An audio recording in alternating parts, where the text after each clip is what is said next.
Okay, അപ്പൊ ഞാൻ കഴിഞ്ഞ ദിവസത്തെ വീഡിയോയിൽ പറയായിരുന്നു ഹോറോളജി എന്താണെന്നുള്ള ഒരു വീഡിയോ ഇടുന്നത്. പിന്നീടാണെങ്കിൽ കമന്റിൽ കൂടെ കുറച്ച് പേര് ചോദിക്കുകയോ എന്താ ഹോറോളജി, അല്ലാതെ മറ്റു കുറെ പേര് എന്നെ ചോദിച്ചു ഈ ഹോറോളജി എന്ന് പറയുന്നത് ഈ ഗണിതശാസ്ത്രമായിട്ട് ബന്ധപ്പെട്ടാണോ അതോ ഈ ഹൊററുമായിട്ട് ബന്ധപ്പെട്ടാണോ എന്നൊക്കെ എന്നോട് കുറെ പേര് ചോദിച്ചു. അതിനുള്ള ഉത്തരവായിട്ടാണ് ഇന്നത്തെ വീഡിയോ. എന്താണ് ഹോറോളജി?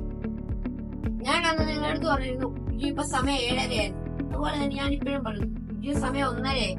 ഇതിൽ വന്ന് ഞാൻ ഹോറോളജി ഒളിഞ്ഞിരിപ്പുണ്ടെന്ന് പറയുന്നത്. അതായത് ഞാൻ പറഞ്ഞു വരുന്നത് ഈ ഹോറോളജി എന്ന് പറയുന്നത് ഈ സമയത്തെ കുറിച്ച് പഠിക്കുന്ന ഒരു സബ്ജക്റ്റ് ആണ്.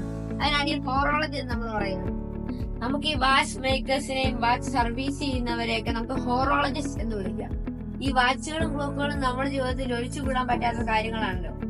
ഞാൻ ഈ ഹോറോളജിയുടെ സീരീസിൽ ഞാൻ നിങ്ങളോട് പറയാൻ ഉദ്ദേശിക്കുന്നത് ഈ വെറൈറ്റി വാച്ചുകളെ കുറിച്ചുള്ള പഠനമാണ്.